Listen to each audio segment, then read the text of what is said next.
Andrea's Hope was birthed to promote awareness and provide resources that would not only feed the body, but also provide emotional, mental, and spiritual nourishment. So I took it upon myself to actually come out here and live out here with them. I was like, there's no way I can help my people if I really don't know what they're going through. We seek to inspire hope to the hopeless as they transition into independent living. In sweltering summer heat, Andrea Everline called Houston streets home and lived among the city's destitute for a week. And I still don't know what they're going through because I only lived out here for 2 weeks. Some people live out here for 5 or 7 years. So I guess my goal right now is to focus on not feeding people's body with food, but more so feeding them with hope. What began as a project to share their stories through her photography evolved into a mission to impart hope and provide opportunity for those she encountered. Her love for Christ and her passion for people ignited a burning desire to go beyond observation into active participation. As a little girl, that seed was stored inside of me from my mother, so for a servant. And as an adult, I've always served and I've always given back to people. She knew that it was her calling to use her gifts to promote awareness and provide resources that would not only feed the body, but also provide emotional, mental, and spiritual nourishment as they transitioned into independent living. Before the birth of Andrea's Hope, Andrea Everline was dedicated to feeding the homeless months on end. The reason why I'm doing this 5-day experience amongst the people is because I feel I can't. There's no way, that's like me saying I can relate to you, but I've never ever walked in your shoes before. I don't know what it feels like. I ain't never slept on the pavement before.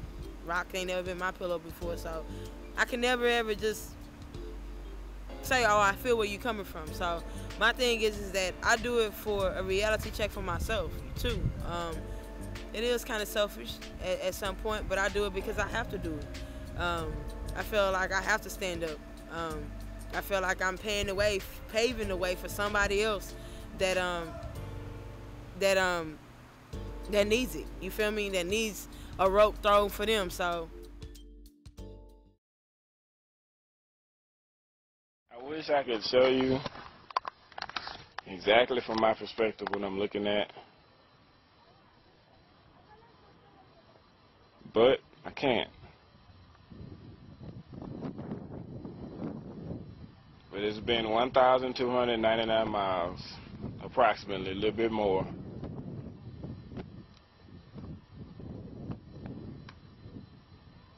Three months and a couple of days, few days, since I left Houston to get to this place. It's been a long walk. And what I really wanted to do was sit on the edge of the Grand Canyon and stick my feet over the edge and swing them. When faced with a choice between career and community, Noah Rattler chose to put community first.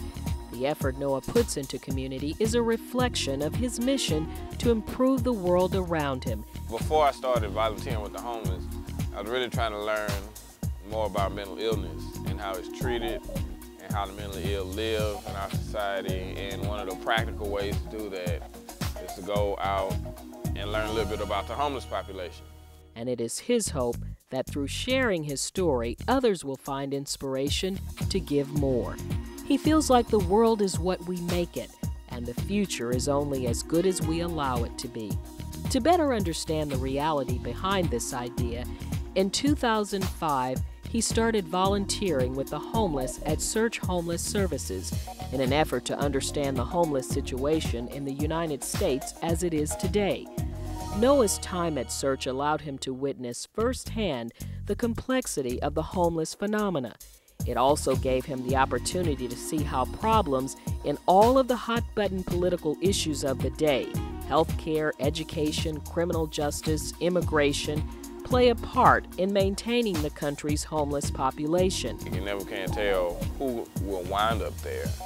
Even though the statistics may point in one direction, it's possible for anyone to be homeless. And we walk around feeling like we're immune because we have big paychecks and big houses. But realistically, the bigger the house you have, the more the easier it is for you to become homeless, the way we think in a society, because a lot of us don't live within our means. And if you have $1 million house or a $40,000 house, if you fall back on them payments,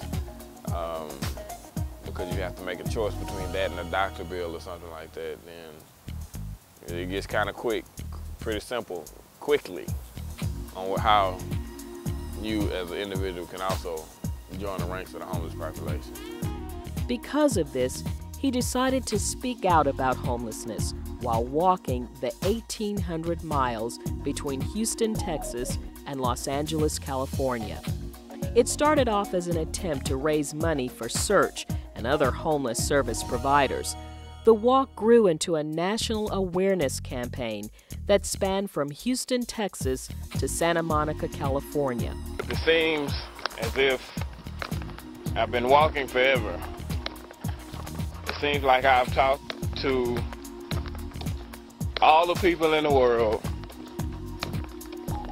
and waved at every automobile ever made. All part of my quest to raise awareness for homelessness in the United States.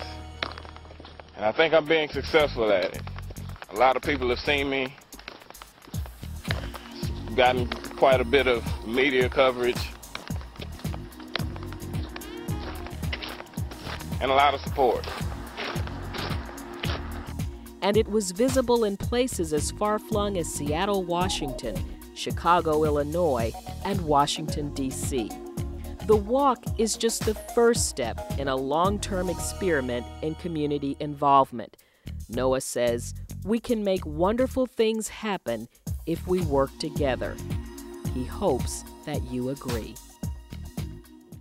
Here it is.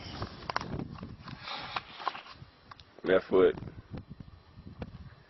Right foot can't swing that well, but it works for the camera.